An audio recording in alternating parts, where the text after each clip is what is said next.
video is to teach you about blood-borne infections. Hi there, I'm Kathy Getrist. I'm an instructor in community health. The Occupational Safety and Health Administration, more commonly referred to as OSHA, since 1970 has been striving to assure safe working conditions for men and women. Their policy to prevent transmission of blood-borne germs, called pathogens, was implemented in 1992. Their regulations are spelled out in this federal registry. Universal precautions, a term developed by OSHA, is an approach to infection control. According to the concept of universal precautions, all human blood and certain body fluids is to be treated as if known to be infected with the human immunodeficiency virus, called HIV, with the hepatitis B virus, HBV, with the hepatitis C virus, HCV, and other blood-borne pathogens. In 1995, the Centers for Disease Control and Prevention, called the CDC, drafted new and broader guidelines for the protection of workers. These protections, called standard precautions, expanded what was considered to be infectious. In addition to blood and certain body fluids covered by universal precautions, these standard precautions were designed to decrease the risk from body secretions. Examples might be from vaginal secretions or semen, from body excretions such as vomit, from urine and feces, and from non-intact skin and mucous membranes. Examples might be rashes on the skin or sores in the mouth. You will likely hear both terms, universal precautions and standard precautions, used at your work site. Both of these precautions stress the very importance of good hand washing and the use of personal protective equipment. Examples of that might be the use of disposable gloves, gowns, masks, face shields, eye protection, or other protective body clothing. Appropriate personal protective equipment varies depending on the patient's condition. Your supervisor will take responsibility to tell you what is needed for any given situation.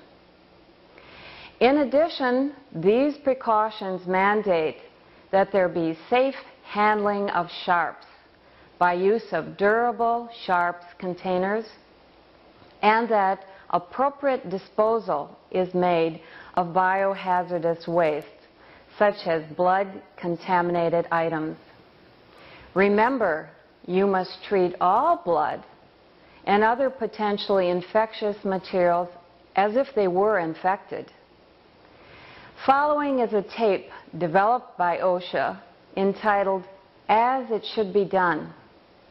Please pay close attention to the importance of using these precautions against blood-borne pathogens in your workplace.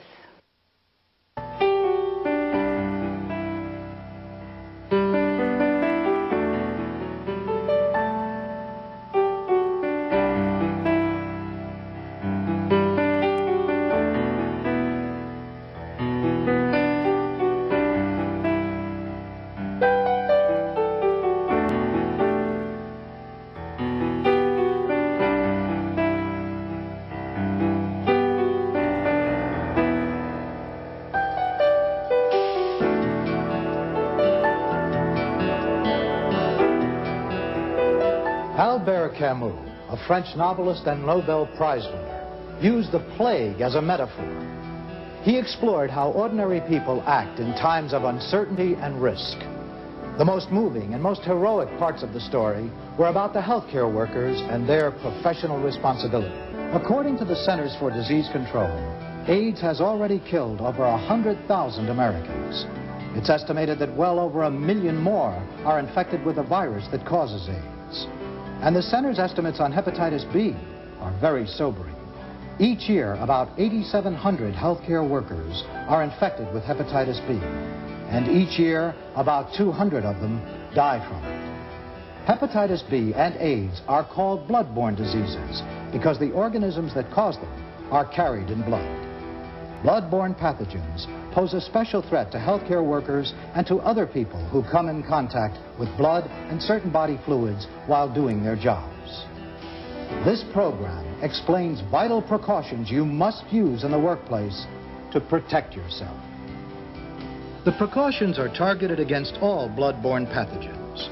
And there are several diseases that can be transmitted in blood and other potentially infectious materials, but two are especially dangerous: hepatitis B and AIDS. Hepatitis B affects the liver. It is a very serious disease and is the greatest infectious bloodborne hazard for healthcare workers. For some, hepatitis B often causes chronic, lifelong medical problems. In the worst case, the disease is fatal, and there is no cure. But there is a safe, effective vaccine against hepatitis B. Your employer is required to provide it at no cost to you. All occupationally exposed workers should be vaccinated. Defend yourself from hepatitis B and avoid pain and illness.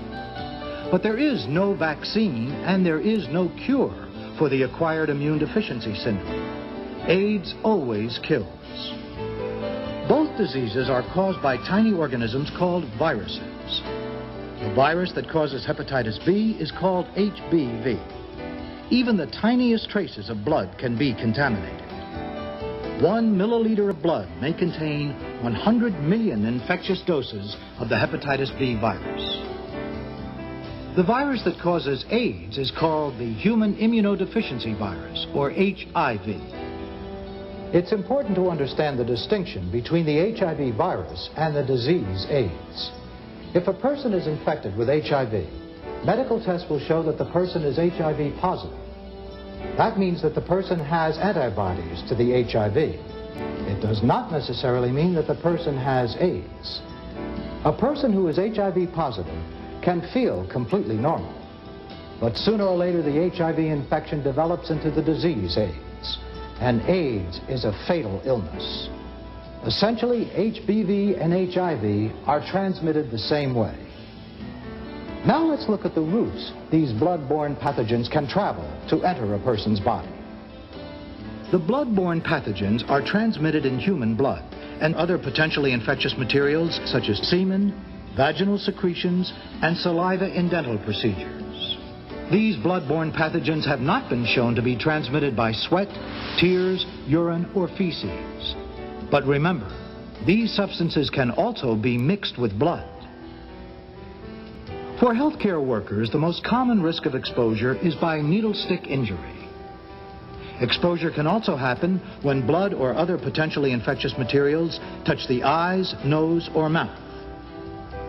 Finally, exposure can occur if contaminated blood or other potentially infectious materials come in contact with dermatitis, open sores, or nicks and cuts on the skin.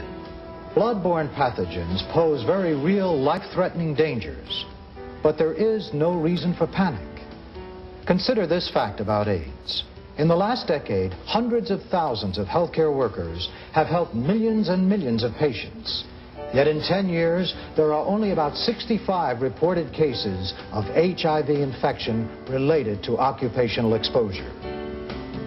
But the number of unknown cases in the general population is very sobering. For each patient actually diagnosed as HIV positive, there may be 40 undiagnosed people walking around. We do not know which individuals may have the virus. Because of the uncertainty, you must treat all